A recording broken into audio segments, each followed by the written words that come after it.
What's up, everyone? Welcome back to Star Wars Explained. Today we have a very special guest with us. You might have seen her Emmy-nominated work with hair design on The Mandalorian, The Book of Boba Fett, and Ahsoka. Please welcome Maria Sandoval. Hi. Hello. Hi, Maria. Thanks for joining us. Thanks for having me. I have a couple icebreaker questions here. First, it's just like the normal question you have to ask in these interviews, but how did you get into Star Wars? What was your introduction to the universe? Oh my gosh. Well, I think like everybody, I was young when Star Wars first came out. I was actually 6 years old in 1977. You can do the math. And I'm pretty sure my father, my mother, and my parents took me to see A New Hope. And we lived in a small-ish town, Santa Fe, New Mexico, and we were able to walk to the movie theater.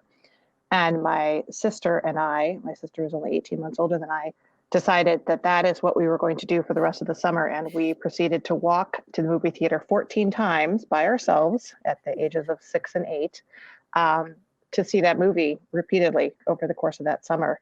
And then the toys, that winter, the toys came and everything.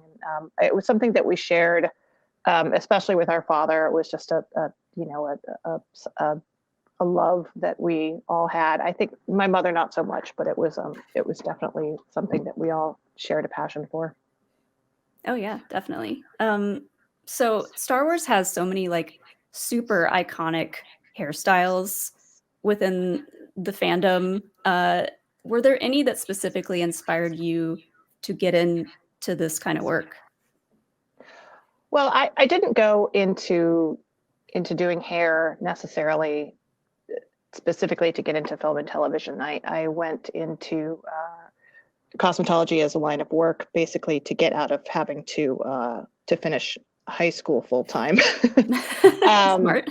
But then I became a film student and realized that I had a skill that could be translated into film and television. So I didn't really look at film and television from a hairstylist point of view. I mean, I did always notice things from an artistic point of view, but not necessarily from a hair point of view. At first, I thought I wanted to be a makeup artist, and so I think I just noticed, hair and makeup as a whole. Certainly, once I started pursuing this as a career, I would notice it more when I watched films or TV. But up until then, it was not necessarily where I thought my life was going. But now that you've had a chance to analyze Star Wars through that lens, one of my favorite questions to ask anyone is, do you have a favorite background Star Wars character, like someone who just you feel like doesn't get enough attention or praise? And I can also customize it a little bit to you. Do you have a favorite background character's hairstyle, anything that really jumps out at you where you're like, oh, that person over in the corner of that scene, they really stand out? That's funny. I actually don't. Doing a lot of research and having, I own every book pretty much ever written about Star Wars and about the characters and about the costumes. And I like going through them and looking at different things. And I often pick out things and go, oh, I don't remember seeing that person, or I do remember seeing that person. But as a whole, I think, the people that have preceded me or that have worked alongside of me in the other on the other projects have all done a very good job of keeping the principles in the foreground and the background in the background, and even in places such as Coruscant where there are things that do stand out, it's very important for them not to stand out more than the characters that are important to the story. I do have, some creatures that I think are, adorable. A New Hope that's reaching up for the drink in the cantina scene, and just different little things that I like. I'm hoping someday I get to be a background character, so I can and then I can sign autographs at conventions for the rest of my life. But I don't really have a particular favorite. I have some that are my favorites that I've done. I've snuck some hairstyles in there, and I go, oh, yeah. But once it's all on film, it's shot in such a way, and usually it's quite dark and moody, and you don't really get to see long pauses on anything that's particularly specific. The filmmakers like to make sure that things are kept sort of non-specific and real silhouetted. Okay, well now just before Molly jumps to the next question, you made me think of two more. So, who is one of your favorites that you have done that really jumps out in your memory? And also, if you get to be a background character, like what would you want to be? What kind of hair would you want? Oh, I'd be anything. I mean, I'd be happy to be. Gosh, who knows? I don't know if I'd want to be an alien or anything, a creature. I might even just be like a good old standard Imperial in a cap or something like that. I think I wouldn't want to spend too much time in the hair and makeup trailer.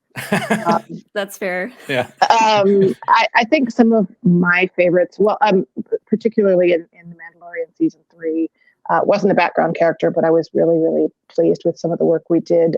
We finally did get to go to Coruscant, and we had these opera house patrons that were actors, not background characters, that were heavily featured, and both of them, both of the females that were featured were really, really fun, and both of them had hairstyles that were also sort of nods to things we'd seen in the prequel trilogy, and sort of combinations of things we'd seen with Amidala and with Leia, and those were some of my favorites. I should say that, like, I forget that background has a different connotation within the film industry than it does to a Star Wars fan. Yeah, like that's exactly kind of what I'm talking about, is that, yeah, that was an actor with lines in the foreground, but they don't get necessarily the attention that Dr. Pershing did in that scene. So, but that is a perfect answer to my question. Yeah, you mentioned Coruscant. I love that scene and how like just intricate all the hairstyles are. I think I became really fascinated with wigs and wig making because of watching RuPaul's Drag Race. And so it's it's a ton of work.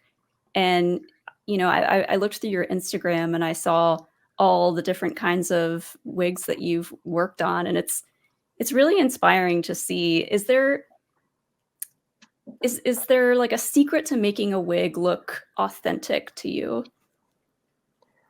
Oh, that's a good question. I think it's all in the eye, because sometimes I see something that to me doesn't look authentic, but to somebody else it does, or vice versa.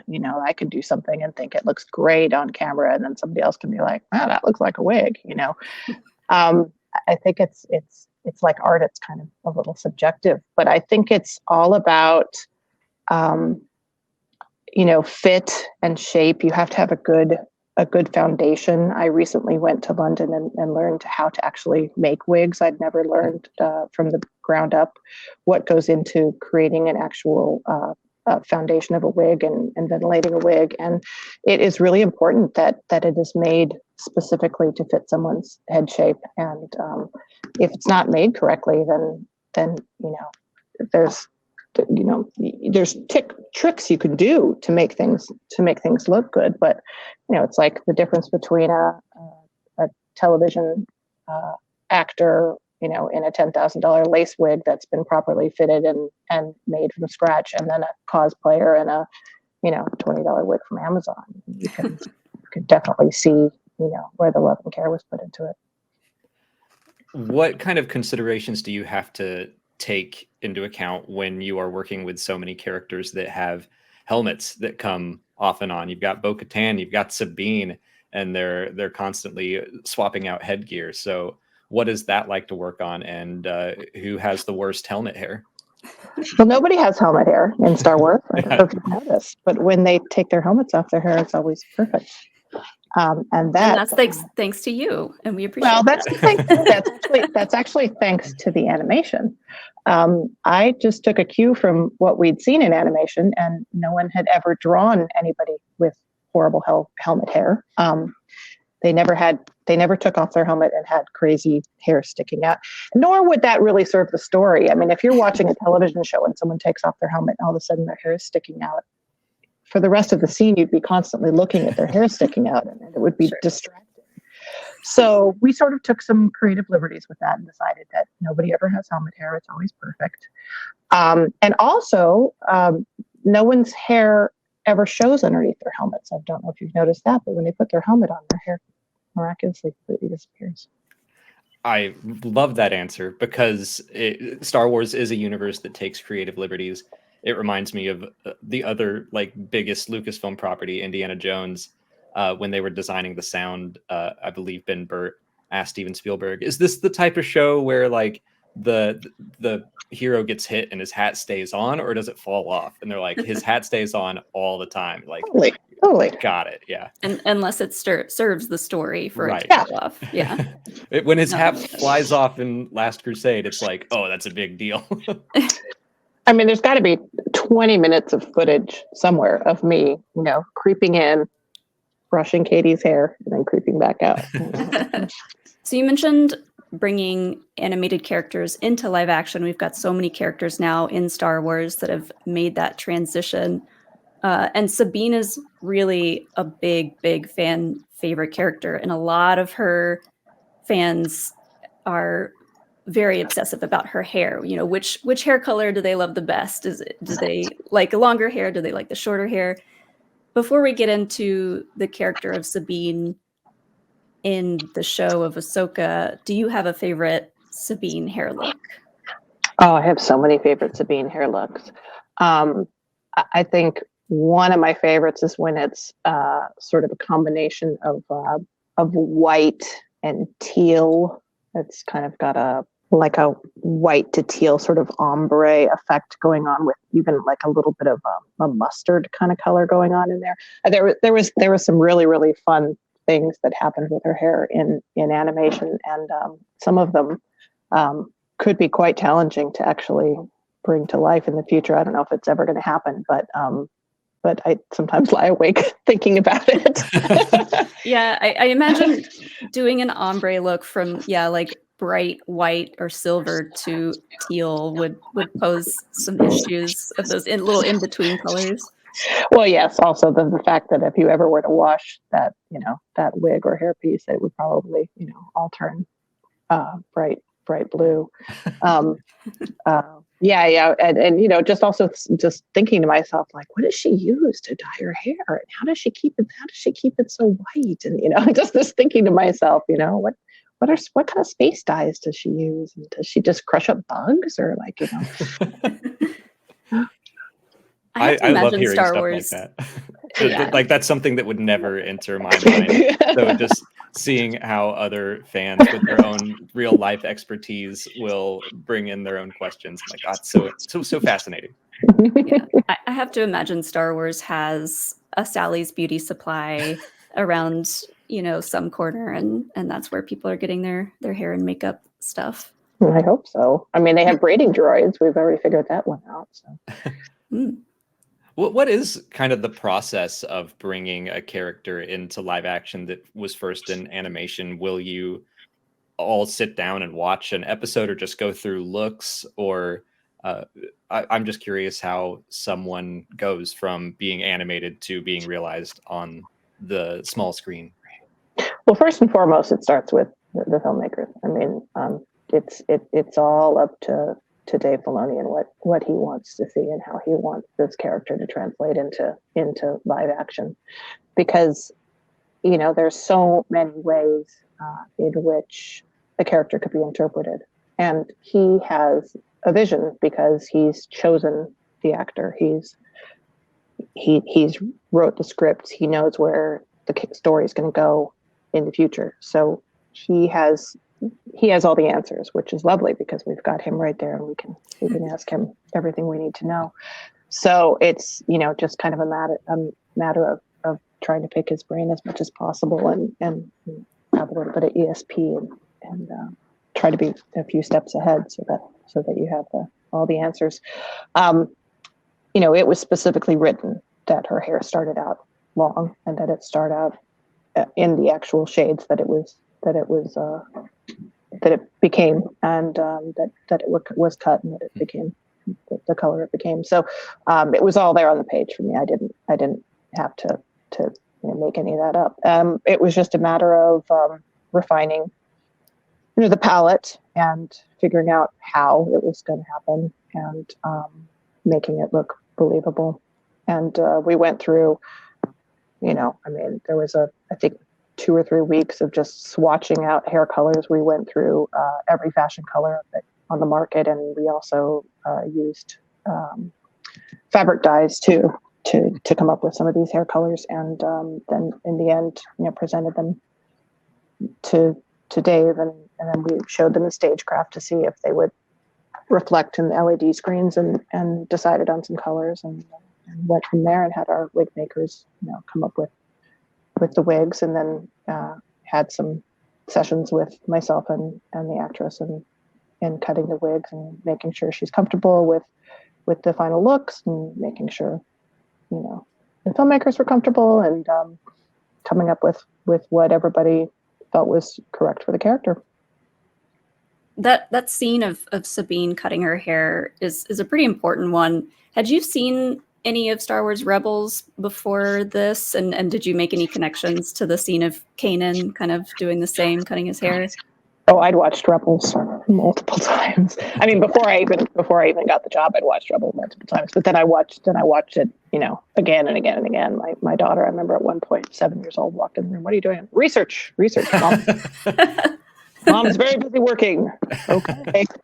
The scene and the parallels between the scene with Kanan was pretty intense and really fantastic. I wanted to shift gears a little to Sabine's counterpart, Shin Hati, because she has what looks like a Padawan braid, despite being not a Jedi. She is trained by a former Jedi. So I was just curious, was there any more behind the scenes elaboration on why she has that braid? I honestly can't remember how that came about. Who suggested that? If that was just, I'm assuming that was just Dave's plan. That design was a collaboration between Dave Filoni, Ivana Sakno, and my assistant department head Ashley Childers, and they wanted to have a look that sort of emulated a Joan of Arc warrior sort of a vibe, and the braid was sort of an homage to the Jedi process, and then it had these beads in it that were the same stones that were also in Baylan Skoll's costume. Oh, that's cool. And I think I'm looking at Ashley right now. The braid was Dave's idea. More like a suggestion, and Ivana liked it, and Dave was like, "Yeah, we can play with that." Okay, all right, but yeah. Let's say it was Dave's idea. Dave knows it all, so that's really interesting because we don't know a whole lot about those two characters yet, except we know they have some knowledge of what the Jedi were like, and I almost like the idea of her kind of wanting the Padawan braid. Like, I'm a Padawan. I want the braid. I want to be like everybody else. That lines up well with some of their scenes on Peridia, where Baylan's like, "No, I'm training you to be something more than a Jedi." But she kind of seemed like she wanted a little bit of Jedi Master Padawan relationship there. Yeah, I think it made sense in that. I think whatever the conversation was, because I wasn't really privy to how that came about, but. I think between the three of them, they discussed it and decided that it was something that Ivana definitely was interested in adding, and it worked out for the character. Why don't we shift a little bit to Anakin, because it must have been really exciting for you to bring back, exciting and daunting to bring back a legacy character like that, and also have to do different hairstyles that we've kind of already seen him have. And then on top of that, kind of bring in the idea of animated Anakin. So what was that like, bringing him back into live action for Ahsoka? Well, I think It was definitely daunting. I think a little less so because I had already done, I had done Luke for the Book of Boba Fett, so I was a little less scared. I was more concerned because this time around I had the actual actor. Mark Hamill was here when we did the Book of Boba Fett, but I wasn't actually making Mark Hamill into Luke Skywalker. I was using a body double, and so this time I had Hayden, and I felt a very big sense of responsibility to make sure that we got the character right. And it was really important to me as a fan, and just knowing his history with the genre and the prequels, and it was just important to me to make sure that everything was perfect for him. I had to kind of put everything aside as far as what I thought needed to be done and make sure that it was done in a way that would serve him and would serve Anakin. It was all about the character, and it was all about what was going to make this ring true to him and ring true to the fans. And once I did that, it was like kind of went on autopilot and just, immersed myself in and, watched Revenge of the Sith probably, 20 times. More research, yeah. And he was great. He was so receptive and so happy that we were, he was just loved that everybody was treating him, I don't want to say he loved that people were treating him well, because of course people were treating him well, but it was just such a big family, and we were welcoming him in and welcoming him back. And it was so important to us to make him feel that he was welcome here, and that we were doing him and doing Anakin, giving him the respect that he deserved. And that was a really long-winded explanation of what I think you asked about. I don't know if you could edit that down to make it make sense. No, That made sense. It was really nice. Total sense. And I think I read in another interview of yours that you had mentioned kind of the in-between hair look, the Clone Wars hair look, that you specifically were thinking more about, instead of having it real straight and choppy, you were like looking at his Padawan hair and seeing how it would naturally grow out from there. And his hair's like naturally has more of a wave, almost a curl to it. I really liked that attention to detail, and I loved seeing him in that era and seeing just, the subtle differences of his hair is exciting to any fan of the prequels and Clone Wars. Yeah, well, animation is different, and in the Clone Wars, I mean, you rarely see anybody in animation that has accurately drawn curls, because the hair doesn't move in animation the way hair naturally moves in real life. And so in animation, Anakin's portrayed with sort of this weird, choppy, sort of straight but kind of flippy hair, and that's not really what Hayden's hair looks like, nor was it ever what Hayden's hair looked like. And so, I just sort of went with what his natural hair actually does, and sort of went by what the Clone Wars hair looked like in animation, but then what that would translate to if it was actually Hayden's real hair. And so we had him grow out his hair, and then had it styled in the correct fashion, and some little Jedi mind tricks. We had it styled down, and it's kind of my version of a Star Wars Disney prince. I like that. Yeah, with the armor and everything. Mm-hmm. Yeah. Oh, we've got just one last question for you. Molly noticed on your Instagram that you were talking about Lys's hair from Young Jedi Adventures and said, like, oh, I might need to make this wig. So are there any pie in the sky characters, whether it's Lys or anyone else from animation or live action or books or comics? Is there like a dream character whose hair you would want to recreate? I'd like to get to do some of Amidala's hair looks at some point. She's like the gold standard of hair. I don't see any reason why I ever would ever have to. I mean, that would have to be like a crazy flashback. I don't know what, I mean, some of the stuff of hers from not the things that we've actually seen, but some of the things of hers from animation. Because in animation they gave her some even better crazy hairstyles, and to actually get to do that, like if there was some world in which somehow we got to see a flashback of Clone Wars, Anakin and Padme, and we got to do some of that hair, that would be really crazy fun.